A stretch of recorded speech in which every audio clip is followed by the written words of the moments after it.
Welcome to The World Awaits. Travel tales to inspire your wanderlust. I'm Kirsty Bedford, journalist, editor and travel writer. And I'm Belinda Jackson, author, travel journalist and columnist, and we're your weekly co-hosts. Hello and welcome to The World Awaits. How are you this week, Kirsty? I'm great, thanks, Belle. It's been pretty cold here in Melbourne, though. Yeah. But I'm heading up to the Sunshine Coast hinterland in a few weeks, so I'm looking forward to that.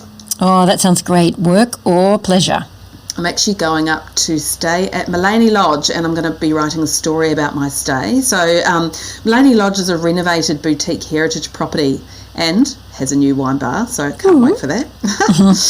And we're also going to be going to the region's annual 10-day food festival called the Curated Plate. So I'll be able to let you know what you can look forward to for next year's event when I get back. And you've also recently been away. You've been to Kakadu, Belle? Yeah, I was checking out the new yellow water villas at Coenda, which is in the heart of Kakadu National Park. They're raised glam tents, so you've got your own kitchenette and a lovely bathroom stacked with books about Aboriginal Australia. I love the throws and cushions, which are by Better World Arts. I'm a huge admirer of their work with Aboriginal artists from remote communities. And there's even a deep tub on the deck for an outdoor soak. Amazing, and I bet it's a great place to stargaze too. Yeah, absolutely. You know, Coenda's beside Kakadu's most famous wetland, yellow water, and the country has this really ethereal quality. The billabongs are currently full of birds from jabberoos to egrets. There's wild ducks, like thousands of wild ducks, and lots of crocodiles. And it's just incredible that this is only a couple of hours' drive from Darwin. Kakadu is actually, here's your hot tip for the day, Kakadu is actually a mispronunciation by non-Indigenous people of a language that was spoken in that area, Gagaju, which is now an extinct language. So there you go. Interesting. Did not know that. And actually, talking of mispronunciations, language learning app Preply has recently named the top places around the world that are mispronounced. What do you think topped the list, Belle? Drum roll, please. Brrr. It is Cairn was the most mispronounced name, followed by River Thames. It does surprise me, actually, that Thames was so high up on the list. Although, I have to admit, when we first moved to Melbourne from New Zealand 17 years ago, we were saying, when we were referring to the Yarra River, we were saying Yarra. Gosh, we copped it a lot for that. Yeah. Oh, God, I can imagine. I mean, others on that list of mispronounced names, there you go, Yosemite and Louvre Museum, followed by Versailles, Seychelles and Ibiza. And rounding out the top 10 are Dubai and Phuket. Yeah, some of those don't surprise me. And I have actually heard people say Phuket for Phuket. So, yes, I guess it's understandable. And often if you listen to locals, they say a name, it's obviously quite different to how others say it too. So there's quite a few variables there. Yeah, and I mean, there's things like, you know, the Fijian gateway town of Nadi, which of course is spelt N-A-D-I, but in Fijian the D is pronounced as an N-D, as in candy, so Nadi candy. That's traps for young players. Yeah, and actually New Zealand has loads of names that are challenging to pronounce too. And when I worked for Tourism New Zealand, I had an Aussie journalist who came over and asked to go to Whangarei, which is actually Whangarei, and Whakatane is another one that's often mispronounced, and that's often referred to as Wakatane. So the key mistake here is that Māori use the WH is pronounced actually as an F sound. So whenever you're travelling around New Zealand and you see places and street names that start with a WH, it's pronounced with an F. Yeah, that's tricky. I mean, there's plenty of Aussie names mispronounced, like Gari, which is spelt K-G-A-R-I, and that's the Indigenous name for Fraser Island in Queensland. And many British friends have bagged me for our pronunciation of Launceston in Tassie. If you were talking about the town in Cornwall, it would, of course, be Launceston, with a silent C-E-S in the middle, like Worcestershire sauce. So I'm going to stop before I get tongue-tied. So let's listen to our guests for this week. So who are you chatting to, Kirsty? This week I caught up with Fiji tourism CEO Brent Hill, who took on the vital role of bringing tourism back to the South Pacific island nation in the middle of the pandemic. He actually moved to Fiji during the pandemic. He's going to surprise you with some of the activities you can do in Fiji, and he'll also talk about the importance of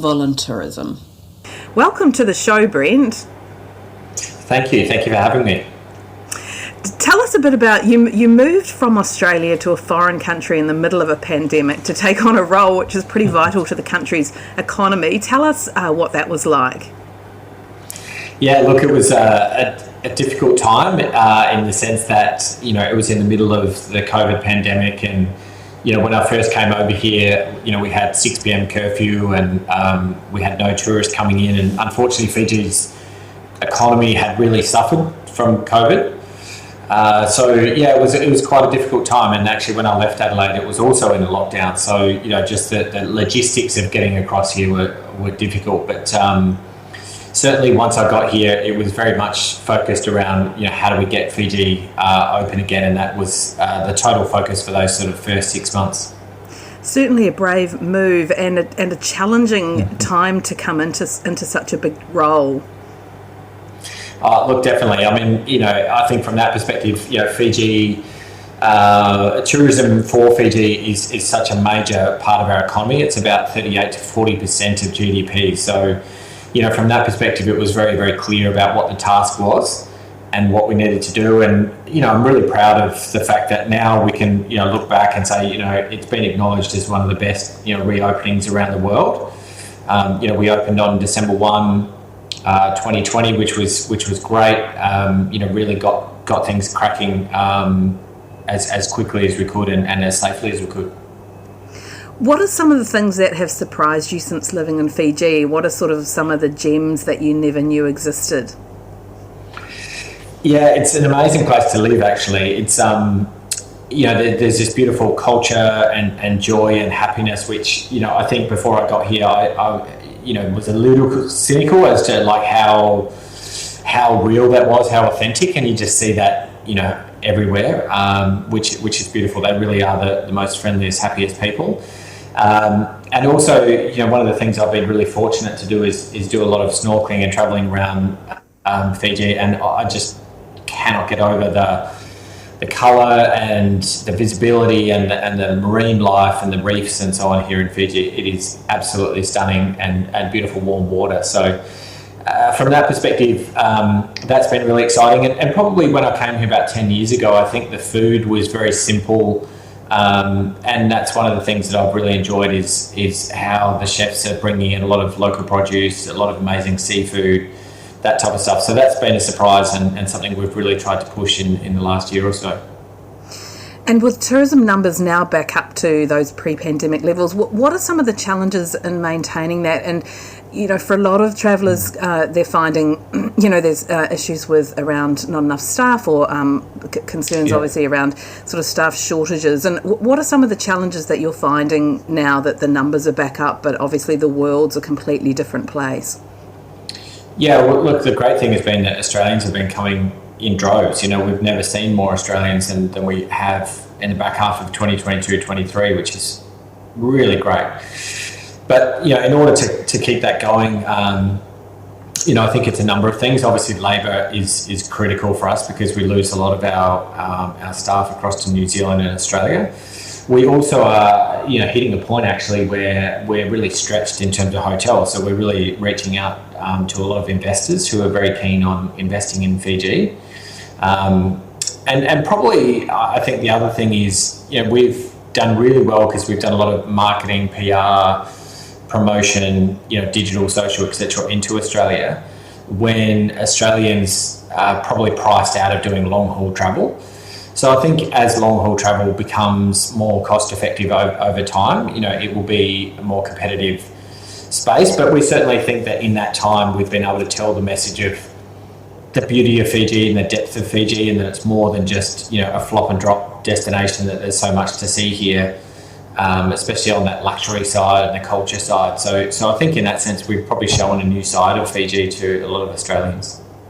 And it's a good point with flight costs, and obviously recent research is showing that international flight costs further afield are obviously becoming problematic for people as far as holiday planning. So if they are coming to Fiji, what sort of things can they do there that maybe they hadn't thought of, or things that are sort of out of the norm, some of the places that people can go that maybe they hadn't thought of doing before? Yeah, I think one of the benefits of living here is I've been to a lot of the islands. Fiji has 333. I haven't been to all of them, but I've been to quite a few. And just what I've seen has been amazing. So one of the things I would say to people is a lot of people might know Denarau, the Hilton, Sheraton, Sofitel hotels that are all, in that one area. But, if you get out to an island experience, that's really, really special. And some of the other parts of Fiji, like Taveuni Island or Savu Savu, they've got some incredible properties there, but also some amazing nature experiences.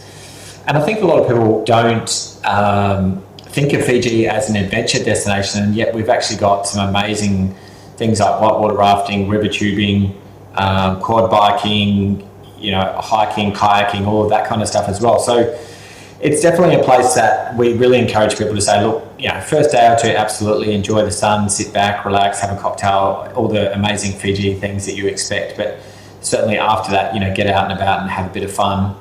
And there's one other hot tip as well. There's a group here called Vo Dance Group. They are phenomenal. Like, you really can't come to Fiji and not see them. They're brilliant. And if you want to get that sort of Fijian culture and contemporary wonderful sort of dance and song, they are a must. And just on that culture sort of experiences, what sort of things can you do? And we had talked about earlier about, you were mentioning to me off air about sustainability growth. And what are some of the things that you can maybe do in Fiji to have those really authentic cultural experiences, and maybe also giving back to the community, because that's obviously an area of real interest and growth. Yeah, it's a beautiful thing, isn't it? I think tourists really have taken on this approach to say, hey, we're travellers, we want meaningful travel, we want to give back and feel like their money's going somewhere. And certainly in Fiji, you have that. So one of the things that we would definitely encourage is that most resorts have a village tour. A lot of their staff will come from a nearby village, and it's beautiful. They invite you into the village. You're invited to go down there, potentially purchase something that they might have made, see their life and their lifestyle. And that's a great part of coming to Fiji, that wonderful sort of hospitality. There's also, on that sustainability side, there's some amazing projects that are going on around conservation, particularly in the marine space. So things like turtles, manta rays, etc. A lot of the resorts have got programs where you can help out and adopt them or ensure that they survive for generations to come. The same thing with our coral reefs as well. We do a lot with reef planting, reef gardens, etc. So the one thing I would say to tourists coming across to Fiji is seek that out on fiji.com.fj, the sustainability options, and also have a chat to your resort. There's always something you can do that gets you into that sustainability side of things and the real Fijian culture side of things, and you're just going to go home feeling a little bit more fulfilled. What are your thoughts on volunteerism? And there has been some sort of arguments around how it takes away from local jobs. Is that still, obviously volunteerism was huge pre-pandemic in Fiji. Is that still something that's widely available? And what are your thoughts around that and how it impacts positively or negatively on the economy? Yeah, look, it's definitely still a thing, and there's still a great need. I mean, Fiji is a place that is developing, so we always are looking for skills, and if people can volunteer their time, even better. Particularly in that sort of sustainability, marine biology sort of space as well. So I think in that sense, the one thing I always say to people around anything around culture or volunteering, etc., is just ask for the information, be respectful, and Fiji is such an embracing culture. So if people are wanting to help, there's definitely projects that we can attach people to, and that we need people for. So I think in that sense, it's definitely something that people should keep an eye out for. What's something that you'll sort of take forever with you from your experience in Fiji? You had sort of spoken to me earlier about the people. Yeah, definitely. I mean, I've learned so much being here. It's just an incredible place to live, and I feel like of course, I'm here to share my expertise, with the team and with the industry. But, the culture here has probably given my wife and I a whole new perspective really on life. And that's what, Fijians can do, even if you're only here for a week.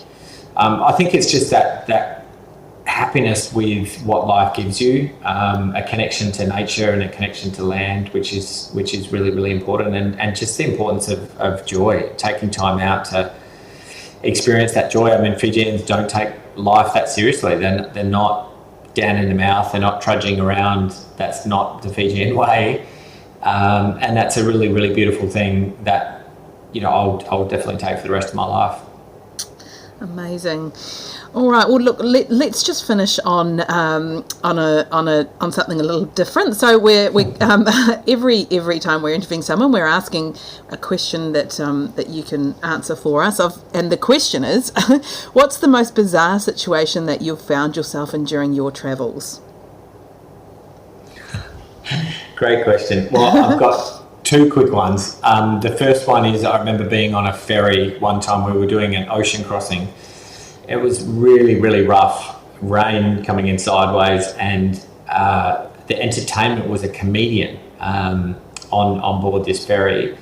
And so we're rocking side to side, everyone's looking pretty green, and the comedian's mid-stride and, doing all these jokes. And then he stopped and just said, "I've got to throw up," and literally walked over to a bucket. He's still connected to his microphone, throws up, and of course the whole place just has this flow-on effect of people just going racing upstairs. Oh, it was horrible. It was absolutely horrible. So that's going to stick with me forever. And last year I was traveling through Italy, and like many people, we lost our bags. Through the airline sort of mess that was happening. So I spent 4 days travelling around Italy in a pair of yellow bathers. So that was a lot of fun. But look, these things happen, right?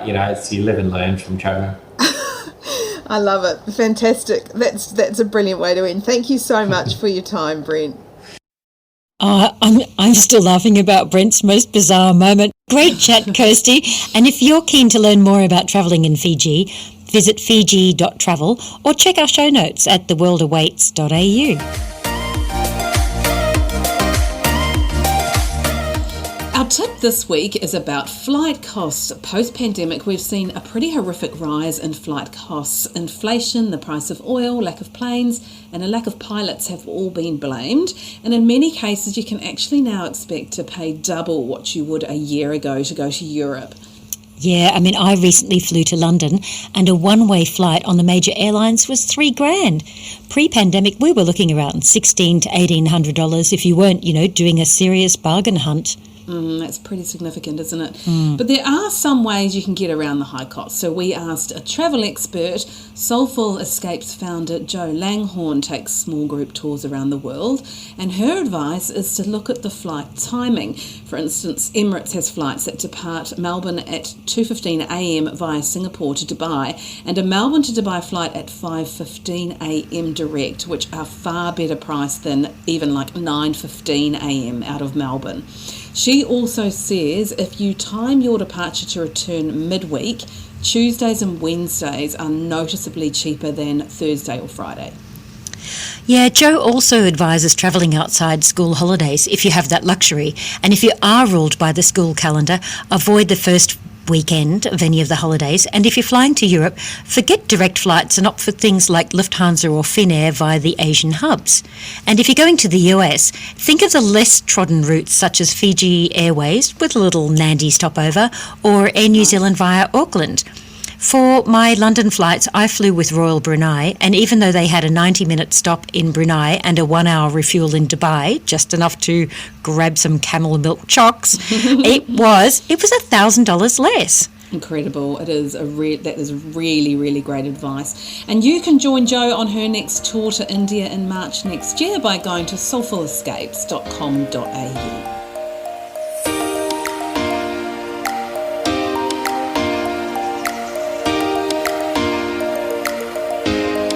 This week, I'm chatting to Kathleen Olive, who is a cultural tour leader and also a director of Limelight Arts Travel based in Sydney. Their tours explore the fine arts, history and performing arts of their destinations. Welcome to The World Awaits, Kathleen. It's lovely to have you here. Thanks very much, Belinda. Pleasure to be here. You've been leading tours to Japan since 2017, but the fascination with Japan goes long beyond that, and that's not just, with ourselves. It was closed to foreigners from the 1500s until the mid-1850s. What effect has that had on Japan's art scene? What is it that lures us back to being so fascinated with it? I think you're right, Belinda, and that long period of seclusion, as it's called, it really built a fascination with Japan throughout the world, particularly in the West, that you couldn't get in there, at least not easily and not in large numbers, until, as you said, the middle of the 19th century. So I think people became really fascinated with Japan because of the hints of its extraordinary culture that they saw. They saw arts and crafts in really limited numbers, and they were so different and they were so sophisticated that it did build up this desire or fascination to learn more. But because the country opened relatively late to the rest of the world, I think we do still have a lot to learn. So I think the fascination is still there because we're still really catching up in a sense. That's amazing, isn't it? Because, so much of the world is at risk of globalisation, but it seems that Japan is the one setting the trends rather than following. Do you find that in the art scene? I completely agree with you. Yeah, I think they have this built into their history, particularly in the art scene, also in the scene of architecture, I would say as well. Fashion design is that it's part of the Japanese aesthetic to really know your roots and know what you come from, but also to be very open and adaptive to new things and new influences. And that's been the case since they did reopen to the rest of the world in the middle of the 19th century. So since that point in time, they've been really receptive to new ideas and new influences, but they've never let go of their traditions or crafts that they developed over that period of splendid isolation of hundreds of years. And I think that combination of tradition and innovation is really exciting. It is a recipe to, in my opinion, to avoid globalization and being the same as everywhere else. And I don't think Japan's alone in that. I think some other great places like South Korea, for example, have managed to do that too. But I do think it's part of the fascination with Japan. Yeah, absolutely. Can you find tradition? Can you find that old Japan in Tokyo? Yeah, Belinda, it was absolutely intentional. We find that cultural travellers to Japan, despite that fascination and probably despite some trips throughout their lives to Japan already with family, for example, or a lot of people have travelled to Japan on business during the 80s and 90s, for example. So although people have travelled to Japan before, we do find that people are less familiar with that huge heritage of history and art in Japan, and perhaps a little less familiar with how to approach it, how to interpret it, and how to understand it when they find it. So we took this decision to really focus on the history and art of Japan by staying in two places. We love residential style touring where people can unpack and relax. The pace slows down a little bit. You can get to sites early in the morning or late in the day when the big groups tend to have not arrived yet or have already passed through. And so we did quite consciously decide to stay put in two places with day trips. We're visiting Nara and Nikko, for example, in both of those bases that we have. But yeah, we've mostly stayed put in one place in order to be able to really take a deep dive and look at Japan's history and art over its entire kind of documented record from just those two places. And yes, I mean, you would obviously expect that in Kyoto you're going to find all of the history and weight of tradition, and that in Tokyo you'll find an embracing of the present and the contemporary, and that is true. But there are elements of extraordinary tradition still to be found in Tokyo, despite the devastating history of firebombing that it encountered in World War II. So a lot of people listening and most visitors to Tokyo will end up at some point at the National Museum, which is the kind of superlative collection of artifacts and art and traditional handicrafts that you can visit in the entire country. It's huge and everyone ends up there at some point in time. But just about 5 minutes walk from the National Museum is a district that's known as Ginza Shitamachi, and fewer people head here. This is a traditional shopping district and neighbourhood next to a really large cemetery, in fact, that magically escaped firebombing in World War II and still looks very much as it would have in the 30s and 40s, with all of the little shops and lots of cats, which means I'm interested in heading there as well. And love a great cat shot. Yeah. Got to go to a cat shop. Got to see the cats taking over the neighbourhood of Ginza Shitamachi, and that's a little taste of old world Tokyo right in the middle of the hypermodern city. So yeah, you still can find those places. And I think that's the one of the signatures of Tokyo, is that it's this patchwork of neighbourhoods, isn't it? That they're and each of them has their own distinct character. Where do you stay for those 7 days? And I imagine wherever you stay, it's, as you say, it's going to be a deep dive. That becomes your neighbourhood. When you stay in Tokyo, where do you like to stay? I actually like to stay around the area of Shinjuku railway station myself. I find that really well connected by public transport. You know, the metro system takes a while to master, but once you do, you can get anywhere. So I personally like to stay around Shinjuku, but for this tour, we've decided to stay in Asakusa, which is a neighborhood that, again, probably a lot of people who have visited Japan already are familiar with from trips to Tokyo. It's where the huge temple and shrine complex of Sensoji is located, not far from the Sumida River. People probably know its big entrance gate with a huge lantern hanging in the middle of that gate. And we decided to stay there partly because of the accommodation we wanted to use. We wanted to stay in self-contained apartments because they're a little bit bigger. They offer a bit more space than the average Japanese hotel room. And we also wanted people to feel confident to go out at night. We haven't scheduled very many meals for the night time, so we wanted people to feel confident to go out and explore. And the Asakusa district at night, all around the shrine and temple complex, there are, I would say, almost hundreds of small restaurants that you can try very easily. They're not very big. They're good for small group dining, which is what we think offers a more authentic experience. And you can have something different basically every single night. So that's the reason why we chose Asakusa. Right, and then when you're in Kyoto, which is the Florence of Japan, where do you stay in Kyoto? I mean, and why is it called the Florence of Japan? We stay right in central Kyoto in the area of Sanjo and Shijo, so the kind of crux of the CBD, you might think of it, of Kyoto today. That is not a great way of putting it. It feels a little bit, doesn't it? No. Anyone who's been to Kyoto knows that there's no part of that city that's not fascinating and worth exploration. We like that central district of the city because, again, you've got these great traditional lanes, kind of a patchwork of lanes in that central part of the city, which is still quite traditional. Kyoto wasn't firebombed during World War II, so it has all of that traditional heritage intact in the centre of its business district, which does, I agree, it does sound quite unusual, but that's why we like to stay there, and also because it's well connected for exploring the city by neighbourhood, which is what we're doing in Kyoto as well. So that's, again, we're staying in an apartment style hotel in order to give people a bit more space, maximum flexibility. It means that they can prepare meals themselves if that's what they want. Although personally, I hope they'll be out in all of those little laneways of Kyoto trying the restaurants, local restaurants again.